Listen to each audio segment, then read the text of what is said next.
Imagine a house that breathes when no one is inside.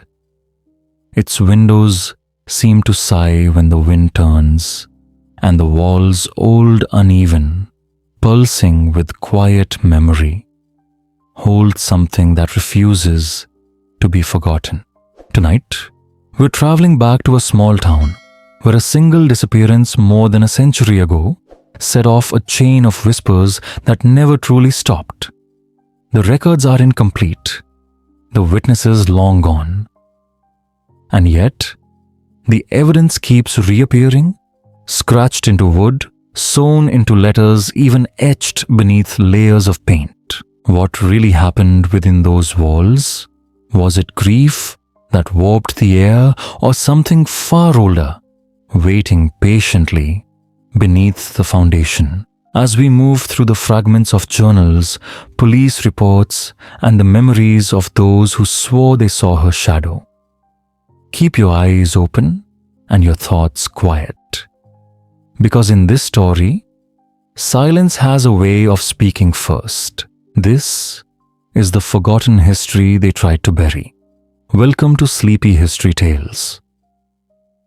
During the restoration, experts discovered something no one had ever noticed before: a hidden detail stitched into the clothing of a slave girl. Dr. Sarah Chen leaned over the daguerreotype beneath the digital microscope, her breath slow and shallow, eyes fixed in quiet disbelief. The image before her was haunting: a young black girl, perhaps 12, standing rigid beside a well-dressed white man in front of a grand columned mansion. New Orleans, 1858. The plate had arrived at the Smithsonian Conservation Lab just 3 weeks earlier, a donation from an estate in Baton Rouge. Sarah's task was simple: restore document, authenticate. But as the silvery surface caught the light, something about the child's expression refused to fade into history. Most enslaved people photographed in that era wore the same blank protective stillness, a shield against a world determined to see them as less than human. But this girl's eyes were different. Not defiance, but purpose. Sarah adjusted the magnification, tracing the coarse weave of the dress, plain cotton. Long sleeves, a crude collar despite the suggestion of summer sunlight in the background. Then something caught the light. Along the left sleeve, tiny marks almost imperceptible, even at 40 times magnification. At first, she assumed it was damage to the silver emulsion or faint stains. But as she shifted the lamp's angle, her pulse quickened. They weren't random. They were letters, numbers, stitched into the fabric itself with thread so impossibly fine it was nearly invisible. Sarah's hands trembled as she reached for the documentation camera. She had restored hundreds of 19th century images, yet she had never seen anything like this. The marks came into focus coordinates, latitude and longitude, meticulously embroidered into the sleeve of a child who had no name, no rights, no record in any archive Sarah had ever found. A message hidden in plain sight. For 166 years, that night, Sarah barely slept. The numbers 2995 and 111 knows 071 spun endlessly in her thoughts. By dawn, cross-referencing old maps of Louisiana, she traced the coordinates to a patch of swampland about 30 miles northwest of New Orleans, today part of a wildlife preserve near Lake Pontchartrain. When she arrived at the lab before sunrise, she brought the daguerreotype straight to the main conservation theater. By 7, Dr. Marcus Williams, head of the department, a man of meticulous logic and 4 decades of expertise, stepped inside. He never entertained wild theories. "Show me," was all he said. Sarah guided him through her discovery, explaining each step, each adjustment of light. Marcus stayed silent for several long minutes, switching lenses, altering focus, even pulling out a jeweler's loop. Finally, he leaned back. "The thread is period accurate," he murmured. "Cotton, not synthetic. The stitching technique matches mid-19th century handwork." He paused, cleaning his glasses, a nervous habit Sarah had noticed before. But the precision required to form letters and numbers, this small, with the tools an enslaved child might have had. "I know," Sarah interrupted softly. "It shouldn't be possible. But it's there." Marcus rose, pacing toward the window that overlooked the National Mall. "Have you identified them?" "The man and the girl." Sarah brought up her research file on the main display. The donor estate provided partial documentation. "The man is Nathaniel Duchamp, owner of Belle Reve Plantation, about 15 miles upriver from New Orleans. Successful sugar operation. He died in 1859, 1 year after the photograph was taken." "And?" the girl Marcus asked quietly. Sarah hesitated. "Only listed as enslaved child, unidentified." "I've combed through every surviving Belle Reve record births, sales plantation ledgers. Children that young were rarely named in official documents unless they were sold." Marcus turned back to the microscope, studying her face again. The child's stillness, the faint curve of her mouth, and those deliberate knowing eyes. "She wanted someone to find this?" he whispered. And in that moment, neither spoke again. Because somewhere in those coordinates, in that silent patch of Louisiana swamp, something or someone was still waiting to be found. "Tell me, if you looked into that girl's eyes, what would you think she was asking for? Help, witness, or remembrance?" The question was why. Why had a 12-year-old girl, enslaved and nameless, hidden a set of coordinates in her sleeve? And why had her master felt the need to record her presence so precisely? The Louisiana State Archives in Baton Rouge sat like a modern glass box filled with ghosts, a sharp contrast to the centuries of sorrow and history it guarded. Sarah had driven the long 3 hours from Washington, D.C. with a single purpose: to uncover what had happened at Belle Reve Plantation between 1858 and 1859. The archivist, an elderly woman named Mrs. Beatrice Thibodeau, greeted her kindly, a practiced calm behind her eyes. She had prepared several boxes of material after Sarah's call. Belle Reve was prosperous, Mrs. Thibodeau explained softly as she guided Sarah to a research room. Until Nathaniel Duchamp's death. After that, the property changed hands more than once. Most of the plantation's records were lost in the fire of 1891. Sarah felt her chest tighten. Most, but not all the women, added, setting a small leather-bound book on the table. This survived. Duchamp's personal journal, donated in 1963 by a distant relative.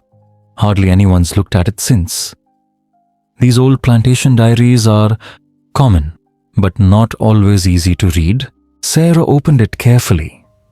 The pages were yellowed, fragile but intact, filled with Duchamp's cramped handwriting lists of weather patterns, sugar prices, dinner guests. Then one entry stopped her cold. August 3rd, 1858. The girl saw. I'm certain of it. She was in the barn when I returned with the documents. Her eyes too intelligent, too aware. I cannot risk her speaking, though who would believe a slave child? Still I watch her. She works in the house now, where I can see her always. Sarah's pulse quickened. She photographed the page and turned another. August 17th, 1858. the date stamped on the daguerreotype, had our portrait made today as planned. The photographer from New Orleans arrived at dawn. I stood with the girl deliberately. Let there be record of her presence here should questions arise later. Though I have been careful, one can never be too cautious. The matter is buried and shall remain so. Mrs. Thibodeau had quietly moved beside her, reading over her glasses. What matter? She asked softly. I don't know, Sarah whispered. But I think... The girl tried to tell us. Back in Washington, Sarah assembled a team. Marcus Williams brought in Dr. James Foster, a historian specializing in antebellum Louisiana, and Detective Robert Chen, Sarah's brother, who had taken leave from the DC Metropolitan Police. What began as a restoration project was no longer about preservation. It was an investigation. In the lab's dim conference room, the daguerreotype was projected on the wall. The girl's face magnified 10 feet high, her eyes meeting theirs. James spread a stack of printouts across the table. I combed through every New Orleans paper from 1858 and 1859, he said. One case stands out. July 28, 1858. A federal marshal named Thomas Beaumont vanished while investigating illegal slave smuggling through the Louisiana bayous. Illegal. Robert frowned. But slavery was legal then. The international slave trade wasn't, James explained. It was banned in 1808. But smuggling continued, especially through Louisiana's waterways. Beaumont had been gathering evidence against several wealthy planters, including... He hesitated. Nathaniel Duchamp. Sarah's breath caught. Then Duchamp killed him. There's no proof, James cautioned. Beaumont simply disappeared. His investigation ended with him. He slid another clipping across the table. March 1859. Duchamp died less than a year later. Cause of death listed as sudden illness, but rumors spread madness, guilt, or poison. Some said someone on his own plantation took justice into their own hands. Marcus studied the whiteboard timeline Sarah had built, July 28th. Beaumont disappears. August 3rd. Duchamp writes, The girl saw. August 17th. The daguerreotype is taken with coordinates hidden in the girl's sleeve. March 1859, Duchamp dies under mysterious circumstances. Robert leaned forward. Those coordinates they must point to where Duchamp hid whatever Beaumont found. Sarah opened a modern satellite map, zooming in on the Louisiana wetlands. It's dense, nearly impassable now. A tangle of cypress and marsh, part of a federal wildlife preserve. After 166 years, Robert said quietly, If anything's still there, it'll be buried deep. But if it's sealed, documents metal, something above the waterline, it might have survived. Sarah looked up at the child's face projected above them, silent, steady, enduring. She gave us exact coordinates, she murmured. She risked everything to leave that message.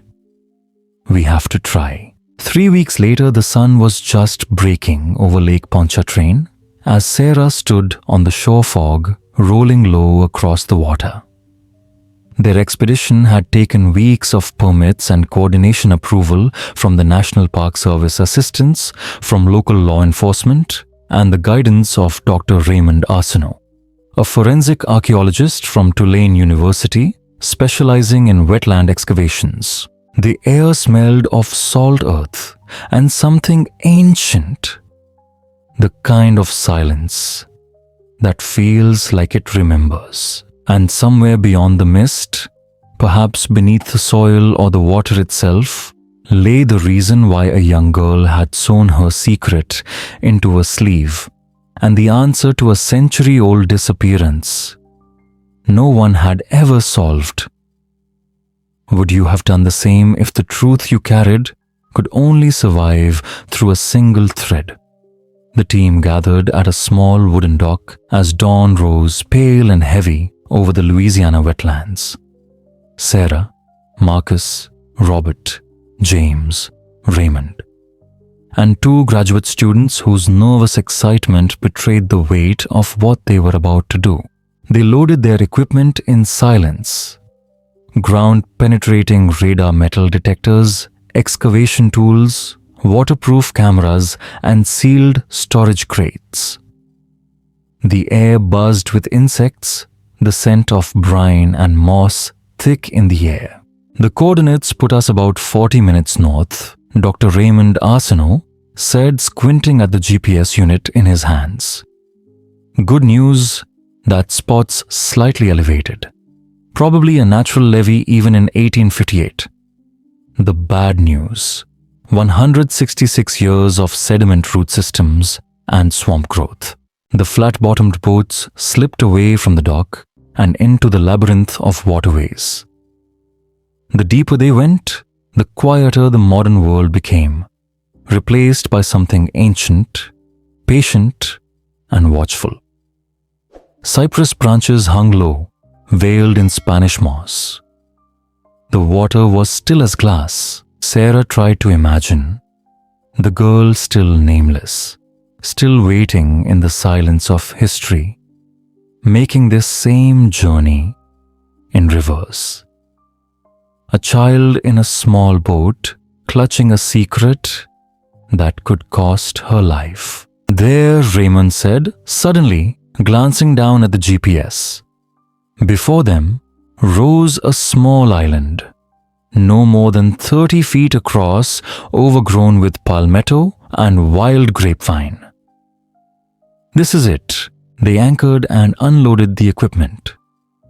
Raymond directed his students to begin a systematic radar scan, while Sarah monitored the screen. Beneath layers of soil and tangled roots, the screen flickered with faint echoes of buried shapes, the ghostly shadows of tree stumps, stones, and voids. Then near the northeast corner, something different appeared, a shape, rectangular, deliberate, buried about 4 feet down. Got something, Raymond said quietly. Metal and maybe wood. Definitely man-made. They began to dig, slow and careful. Each layer of earth brushed, documented, photographed. The Louisiana heat pressed down like a weight. Sweat mixed with mud, the air too thick to breathe. 2 hours in, one of the students gasped. Her trowel had struck something solid. Raymond knelt beside her fingers, brushing away damp soil until the rusted edge of iron appeared. A box corroded, sealed, but whole. Sarah's heart pounded as they unearthed it inch by inch. The container was about 2 feet long, iron-bound traces of a wax seal still clinging to the seams. Someone had buried it carefully, not to discard it, but to protect it. Let's get it to the surface, Raymond said. We open it under lab conditions. At Tulane University's conservation lab, the box rested under bright forensic lights, still caked with 166 years of swamp mud. Behind a glass partition, Sarah stood beside Marcus, while Robert and James hovered near the monitors, showing close-up camera feeds. Raymond's gloved hands moved slowly, patient as time itself. He worked a thin tool into the corroded seam, easing it apart. The wax had mostly dissolved, but its purpose had been fulfilled. The interior was remarkably dry. After 20 painstaking minutes, the lid gave way with a low metallic groan. Inside, wrapped in the remnants of oilcloth, were papers. Dozens of them. Raymond lifted them gently, his hands trembling. Still legible, he murmured. Unbelievable. Sarah leaned forward, as James began to read aloud through the intercom from the desk of Federal Marshal Thomas Beaumont. July 25th, 1858. To be delivered to the District Attorney in New Orleans upon my return. I have gathered sufficient evidence to prosecute Nathaniel Duchamp of Belrive Plantation for violations of the Act prohibiting importation of slaves. Enclosed are bills of sale for 17 African captives smuggled through Barataria Bay in June of this year, as well as correspondence between Duchamp and Captain Henri Mercier of the vessel. Nightingale documenting payment of $3,000 for said captives. The room went still. The only sound was the hum of the air conditioning, faint and steady. They had found it. The missing evidence Beaumont had died for. There's more, Raymond said softly, peeling apart the remaining layers of paper. Bills of sale, receipts, a ledger listing names and prices, and at the bottom a small leather-bound notebook. Sarah gasped. That's it. The notebook from the daguerreotype. The one the girl is holding. Raymond opened it carefully. The pages were lined with columns of numbers, initials, and coded entries. It's a smuggling record, he said. Duchamp's own ledger dates, prices, captain's ports of origin. If Beaumont had presented this in court, Marcus whispered Duchamp would have been ruined, maybe executed. Robert leaned against the glass jaw, tight. So Duchamp killed Beaumont, took the evidence, buried it where no one would ever find it. He paused, but the girl saw him, and somehow she found a way to lead us here. James studied the projected daguerreotype beside the opened box. Look at how he positioned her, he said. She's holding the notebook, the evidence of his crimes, right there in plain sight. He thought he was showing his power, that even if she knew, she was powerless. But she wasn't, Sarah whispered. She found a way to speak. In the days that followed, Sarah became consumed with one final question. Who was she? She returned to the Louisiana archives, her search now sharper, more desperate. With Mrs. Thibodeau's help, she scoured every surviving plantation inventory tax record and baptismal register from nearby parishes, looking for any enslaved child aged 10 to 14 who might have been at Belrive in August 1858. Weeks passed. Then, in a water-stained ledger dated 1857, Sarah froze. Purchased from the estate of Widow Mercier. One girl child age approximately 11 years. Skilled in needlework and housework. Price $400. Name given as Deline. Sarah read the surname again. Mercier. The same name as the captain in Beaumont's evidence. Her heart pounded as Mrs. Thibodeau turned toward another cabinet, already reaching for a different file. I think she murmured, "You're going to want to see this one too." And in that moment, the child who had been nameless for more than a century and a half was no longer just a figure in silver. She had a name, a voice, and a story the world had almost forgotten to remember. Tell me, if you'd carried a secret that could bring justice long after your lifetime, would you have found a way to stitch it into history too? Under the dim light of the microfilm reader, time seemed to breathe again. Each scroll brought names, dates and fragments of lives long gone, until one name stopped Sarah cold. Delphine Morrison. The archivist, Dr. Angela Wright, leaned closer. There she said softly, tapping the glowing screen, age 13. Listed as a ward of Frederick and Martha Wilson, free black residents. They ran a boarding house on South Street. Sarah could barely speak. The child who had once lived under the shadow of Belreve Plantation, who had seen too much and risked everything to expose a killer, had lived to see freedom and had taken the name of the man who saved her. But the record was only the beginning. What became of her afterward? Did she ever tell her story? Did anyone truly believe her? The questions followed Sarah as she moved deeper into the archives. Through city directories, school rosters, and church registries, a faint thread of Delphine's life began to reappear. In 1865, a Delphine M. was listed as a seamstress with the Wilson household. In 1870, a Mrs. Delphine Carter appeared in the census, same age, same handwriting style in the records. Married with 2 children, could it really be her? Sarah sat back, closing her eyes, imagining the child from the daguerreotype, the calm defiance in her stare, the way her small hands had clutched the leather-bound notebook of her master's crimes.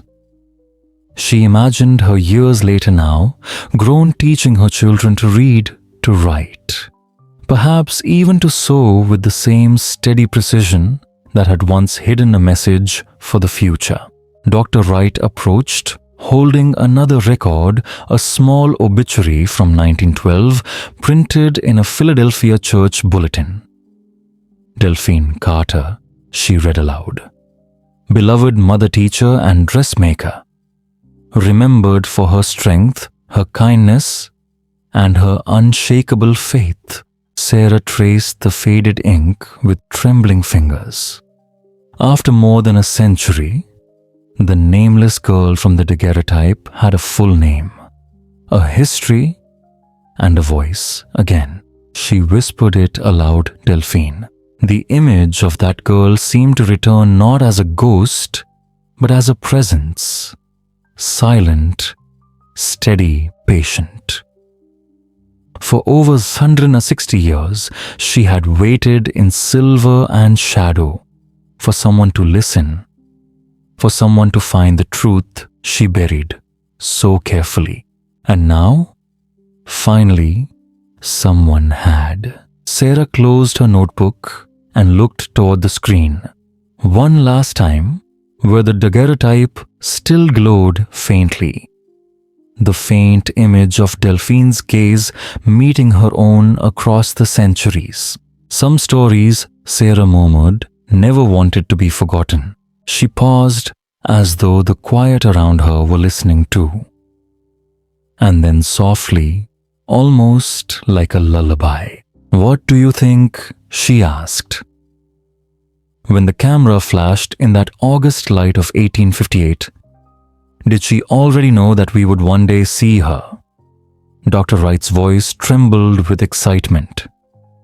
The Wilsons, she said, eyes bright behind her glasses. They were pillars of Philadelphia's black community. Frederick Wilson was a conductor on the Underground Railroad and a member of the Pennsylvania Anti-Slavery Society. This, she turned to Sarah, smiling. This is exactly where a freed child like Delphine would have found sanctuary. The pieces were falling into place again, quietly, almost tenderly. Through city directories and fragile church records, Delphine's life began to emerge from the silence. In 1865, her name appeared in the membership rolls of Mother Bethel AME Church.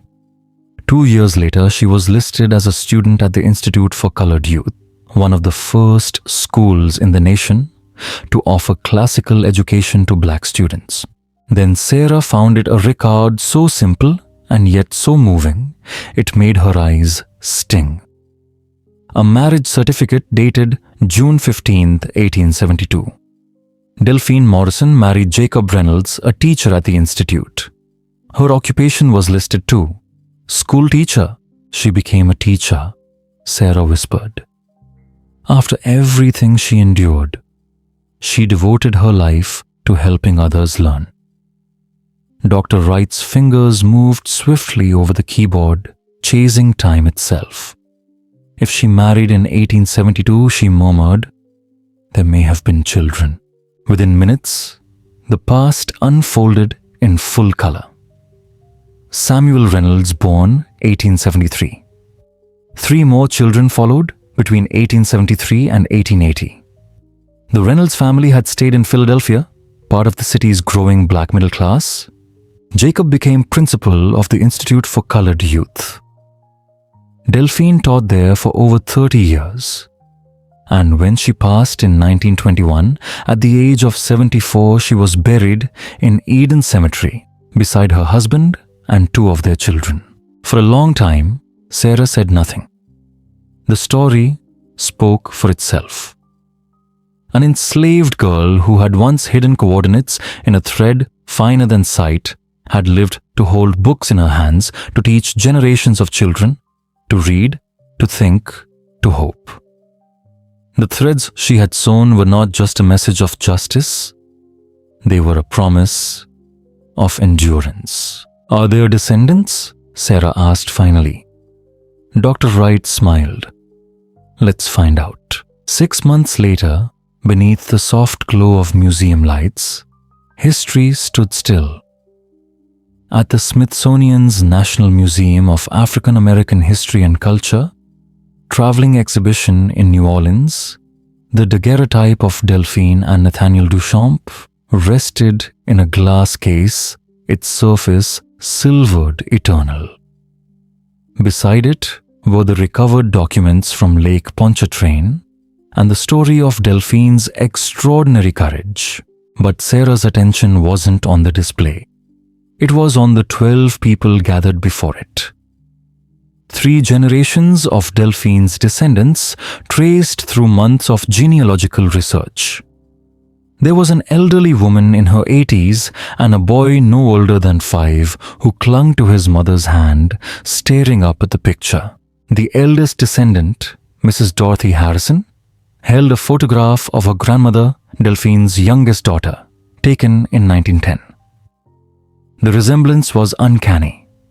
The same sharp gaze, the same poised intelligence. We always knew she came from Louisiana, Mrs. Harrison said softly. We knew she was born enslaved, but not this. Not what she did. When Marcus spoke, the room quieted. Delphine was 11 years old, he said, when she witnessed a murder and understood that the evidence of that crime and of a greater evil had been buried to protect a powerful man. She had no rights, no voice, no power. But she had something stronger, courage and brilliance.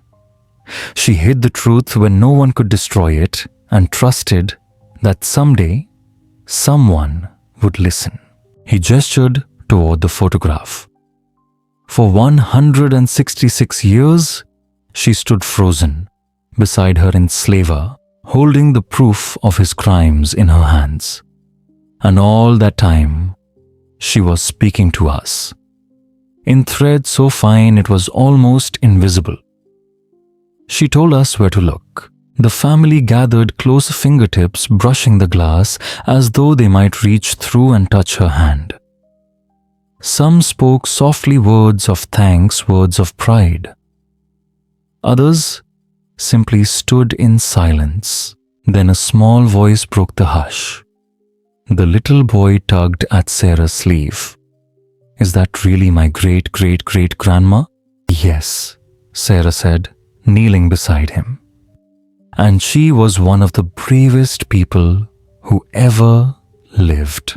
He stared at the image, the silver eyes, the faint outline of the book she held. Then asked, why did she hide the numbers in her dress? Sarah smiled gently. Because sometimes, she said, when the truth is too dangerous to speak, you have to find another way to tell it. and she knew that one day someone like you would want to hear her story. The boy nodded satisfied and ran back to his family. Sarah remained a moment longer, watching the flicker of light play across Delphine's face, no longer anonymous, no longer forgotten. The photograph had held its secret for 166 years. But at last, the message Delphine had stitched into silence had been heard, and the truth she risked everything to preserve would never be buried again.